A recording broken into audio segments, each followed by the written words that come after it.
Դեռևս օրեր առաջ Երևանի Զորավոր Սուրբ Աստվածածին եկեղեցու բարավորը զարդարող որմնանկարը գրեթե անտեսանելի էր։ Հիմա, երբ այն մրի ու փոշու շերտից հատվածաբար մաքրվել է, արդեն պարզորոշ տեսանելի են պատկերներն ու գույները։ Մասնագետները վերականգնում են որմնանկարը, որը կարծում են պատկանում է Նաղաշ Հովնաթանի վրձնին։ 1679 թվականի ավերիչ երկրաշարժից հետո, երբ վերականգնվեցին Երևանի եկեղեցիները, հավանաբար դրանց որմնանկարները վստահվեցին ժամանակի ամենահայտնի վարպետին, ասում է արվեստաբան Աշխեն Ենոքյանը։ Սակայն այս մասին մենք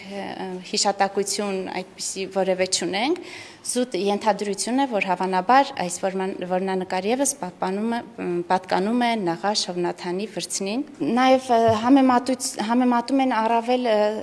Սուրբ Պողոս Պետրոս եկեղեցու որմնանկարի հետ նախորդ ուսումնասիրողների ևս եւ ենթադրելի է, որ հնարավոր է որ լինի, սակայն ներքևի հատվածի վերաբերյալ այն պետք է որ ավելի ուշ ժամանակաշրջանի աշխատանք լինի։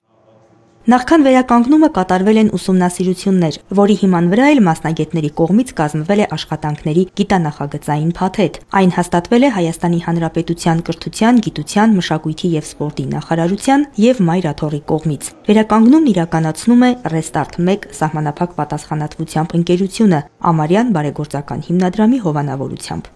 Իմ խորին երախտագիտությունը, իմ համայնքի անդամներից, մեր եկեղեցու անդամներից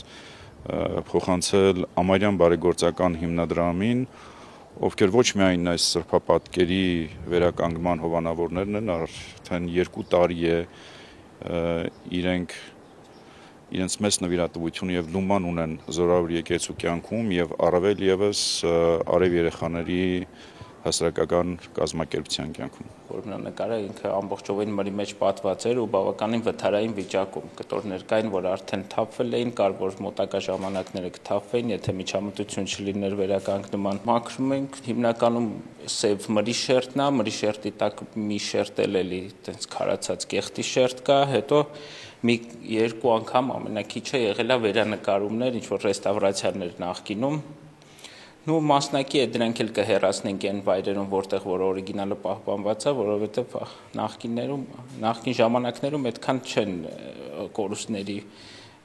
սահմաններից դուրս չգալու կանոնը, ասենց ասած այդքան չեն պահպանել, դրանք մենք ավելի մեր օրերի նորմերին ենք համապատասխանում այդպես կորուստների։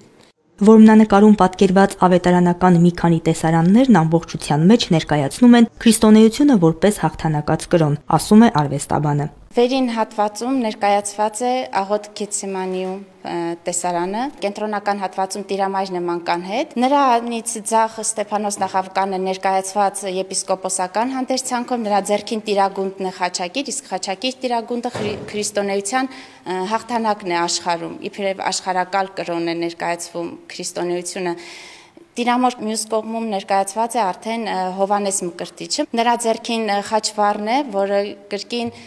քրիստոնեության հաղթանակի ադամական մեղքից ազատվելու այդ խորհուրդն է արտահայտում։